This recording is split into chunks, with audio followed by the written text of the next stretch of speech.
शिक्षक अकलोड सर हे या पुस्तकावर त्यांचे मत मांडणार आहे।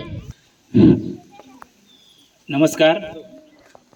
या विचारपीठावर बसलेले परभणी जिल्ह्याचे माजी शिक्षणाधिकारी तथा ज्येष्ठ अधिवक्ता गणेश शिंदे सर, त्यांच्यासोबत असलेले राऊत सर, मचाले सर, आमच्या शाळेचे मुख्याध्यापक के कुलकर्णी सर, तसेच आज आपण ज्या गोष्टीची आपण आतुरतेने वाट पाहत आहोत की पुस्तक प्रकाशन, आत्ताच थोड्या वेळापूर्वी या ठिकाणी पुस्तकाचं प्रकाशन झालेलं आहे आणि अशा लेखन केलेल्या त्या अवलिया शिक्षकाविषयी मी बोलणार आहे।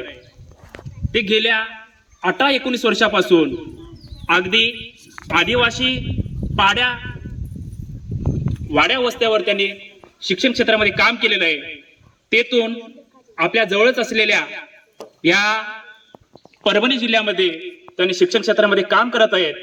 ऊन, वारा, पाऊस या गोष्टींचा कधी विचार न करता अविरतपणे आज देखील जणू आपण नोकरीला नवीन लागल्यानंतर ज्या प्रकारे काम करतो तशाच प्रकारची शक्ती, ऊर्जा त्यांच्यामध्ये आज देखील सामावून आहे। आणि असे हे प्रिय शिक्षक म्हणजे आमचे युवराज माने गुरुजी, आम्ही त्यांना आदराने माने गुरुजी म्हणतो आणि यांचं मूळ गाव मगरवाडी, तालुका अंबाजोगाई, जिल्हा बीड येथील ते रहिवासी आहेत।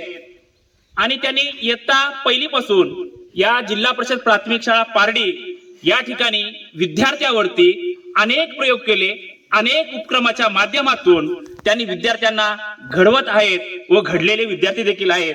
मग अशाच विद्यार्थ्यांविषयी त्यांनी एक आपल्या लेखन स्वरूपी एक पुस्तक तयार केलेलं आहे आणि या पुस्तकामध्ये आपण जे बोलतो ते सगळं आपण विसरू नये किंवा हे कुठतरी लुप्त होऊ नये यासाठी त्यांनी लेखन करून या विद्यार्थ्यांना आठवणींना उजाळा देण्यासाठी त्यांनी एक पुस्तक प्रकाशित केलेलं आहे। या पुस्तकाचं नाव अख्ख्या महाराष्ट्रामध्ये सर्व शिक्षक आणि विद्यार्थी यांना एक प्रेरणा देणारे पुस्तक म्हणजे गुरुजी तू मला आवडला। गुरुजी तर सर्व विद्यार्थ्यांना आवडत असतात, पण हे अवलिया गुरुजी असे आहेत ते सर्व विद्यार्थ्यांनाच आवडत असतात। आणि ह्या लेखन कार्यातून आज देखील अनेक शिक्षक प्रेरणा घेत आहेत, अनेक विद्यार्थी प्रेरणा घेत आहेत। अगदी अल्प कालावधीमध्ये या पुस्तकाला 3 रेटिंग स्टार या ठिकाणी मिळालेलं आहे आणि याचं प्रकाशन मेहता पब्लिकेशन यांच्याकडून झालेलं आहे।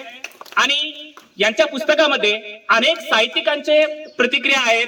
त्यामध्ये मी सांगतो, प्रवीण धवणे सर म्हणतात की परिस्थिती प्रतिकूल असताना त्यांनी अनुकूल परिस्थिती निर्माण करून या विद्यार्थ्यांना हवे असणारे शिक्षक अशा प्रकारचं कार्य त्यांनी शिक्षण क्षेत्रामध्ये करत आहेत असं प्रवीण धवणे सर म्हणतात।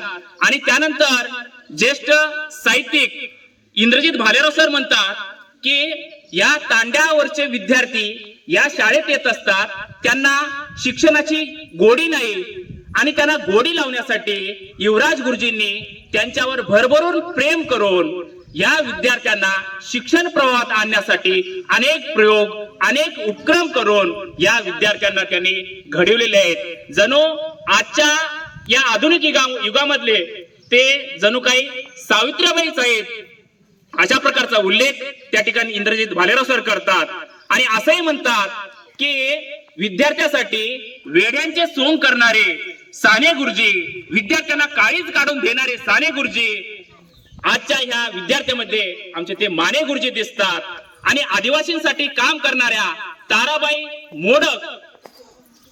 मोडक देखील आजच्या या आमच्या माने गुरुजीमध्ये दिसतात असं इंद्रजित भालेराव सर म्हणतात। अशा या अवलिया गुरुजीवरती सर्व विद्यार्थी, सर्व आमचे शिक्षक देखील, सर्व वाचक प्रचंड प्रेम करत असतात। आणि आज देखील ऊन, वारा, पाऊस याचा काही विचार न करता आपली सेवा त्यांनी अखंडितपणे, अविरतपणे आज देखील त्यांनी चालू ठेवलेलं आहे। आणि अशाच प्रकारचं कार्य आणि अशाच प्रकारचं लेखन त्यांनी करत राहावं। आणि मी या ठिकाणी सांगू इच्छितो की त्यांनी जेवढे काही लेखन केलेलं आहे सर्व पत्रकामधून त्यांच्या लेखनाला प्रसिद्धी मिळालेली आहे। मी कोल्हापूरला असताना देखील जीवन शिक्षण या मासिक मध्ये त्यांच्या नावाचा उल्लेख होता, त्यामध्ये त्यांनी लेख लिहिले होते आणि मी त्यांचं वाचन साहित्य वाचत असतो आणि या वाचनामधून मला आनंद मिळत आहे, तसेच माझ्या जीवनामध्ये मला बदल घडवून आणण्यासाठी या पुस्तकापासून प्रेरणा मिळत आहे. मी या ठिकाणी सांगू इच्छितो की सर्वांनी आपण गुरुजी तुम्हाला आवडला तृतीय आवृत्तीचा आपण सगळ्यांनी वाचन करावं अशी मी विनंती करतो आणि माझं या ठिकाणी मनोगत मी संपवतो. जय हिंद, जय महाराष्ट्र.